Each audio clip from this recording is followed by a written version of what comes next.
அன்புள்ள சுவாமிஜி, உணர்ச்சி, உணர்வு, விழிப்புணர்வு இந்த மூன்றுக்கும் உள்ள வேறுபாடு என்ன? திருநெல்வேலி மாவட்டத்திலிருந்து ராமகிருஷ்ணன்.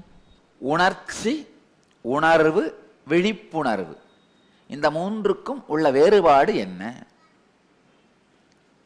உணர்ச்சி என்பது பொங்கவும் குறையவும் கூடியது.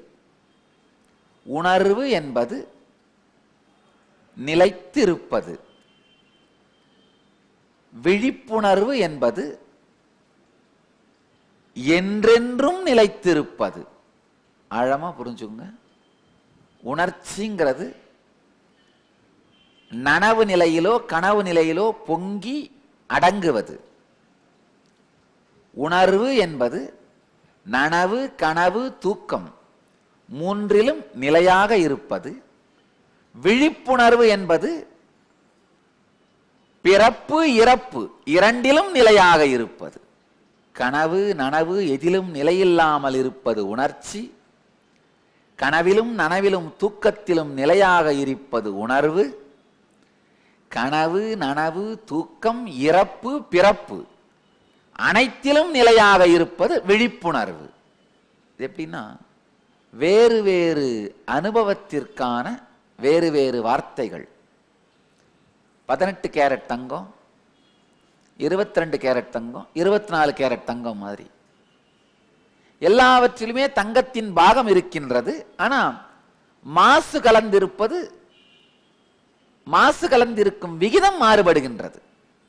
உணர்ச்சியிலே மாசு அதிகமாயிருக்கின்றது, உணர்விலே மாசு ஓரளவுக்கு குறைந்திருக்கின்றது, விழிப்புணர்விலே மாசில்லாத தன்மை நிலை பெற்று இருக்கின்றது. அதனால உணர்ச்சியிலிருந்து நாம் உணர்விற்குள் செல்ல வேண்டும், உணர்விலிருந்து விழிப்புணர்விற்கு செல்ல வேண்டும். இதுதான் வாழ்க்கையின் சாரம். இதற்காகத்தான் எல்லா தியான நுட்பமும், எல்லா ஞான நுட்பமும், எல்லா இறை உணர்வு நுட்பங்களும். நித்யானந்த தியான பீடம் உங்களை வரவேற்கிறது. இந்தியாவின் ஆன்மீக இதயமாம் திருவண்ணாமலையில் அமைந்திருக்கும் லிங்கக்ஷேத்திரம் 1008 லிங்கங்களும் ஒரே இடத்தில் பிரதிஷ்டை செய்யப்பட்டிருக்கும் பிரபஞ்ச சக்திகள் நிறைந்த ஒரே ஸ்தலம். அண்ணாமலையானின் அடிமுடி காணாத அரூப ரூப தரிசனம். இயற்கை சூழலில் அமைந்திருக்கும் ஸ்ரீ நித்யானந்தேஸ்வரர் ஆலயம். ஸ்ரீ ஆனந்த கணபதி, வள்ளி தெய்வானை சமேத ஸ்ரீ ஆனந்த சுப்பிரமணியர், அஷ்டலிங்கங்கள், நவகிரகங்கள், 27 நட்சத்திரங்கள், 12 ராசிகளின் ஸ்தல விருட்சங்கள், கல்ப விருட்சமான விடதி ஆலமரம் என்று அத்துணை இறை சக்திகளின் சங்கமம். 1008 லிங்க கஷேத்திரம், பிரபஞ்ச சக்திகள் நிறைந்த தெய்வீக ஸ்தலம்.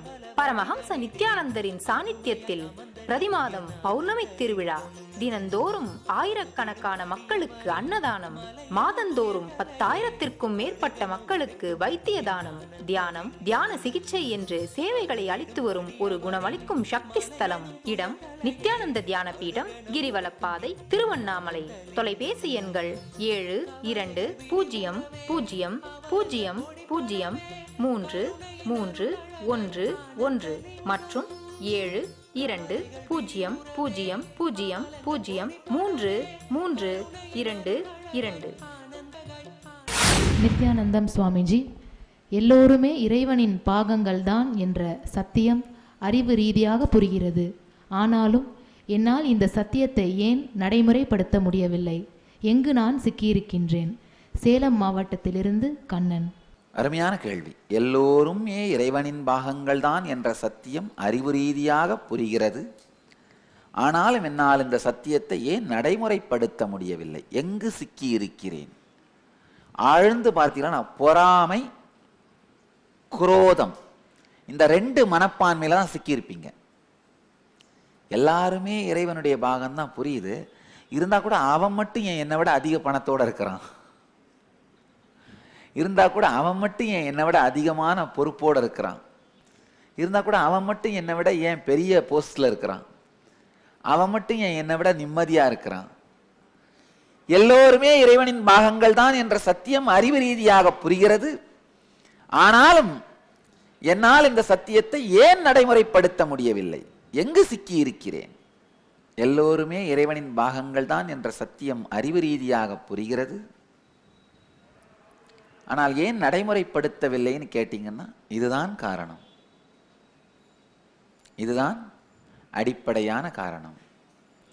குரோதமும் வெறுப்பும் பொறாமையும், தேவையில்லாத பொறாமை என்கின்ற மன அமைப்பும் தேவையில்லாத குரோதம் என்கின்ற மன அமைப்பும் உங்களுக்குள் இருப்பதால் இந்த சிக்கல், மாறாத சிக்கல் உங்கள் வாழ்க்கையில் எல்லோருமே இறைவனின் பாகங்கள்தான் என்கின்ற சத்தியத்தை அனுபவபூர்வமாக புரிந்து கொள்ள முடியாமல் தடுத்து நிறுத்தி வைத்திருக்கின்றது.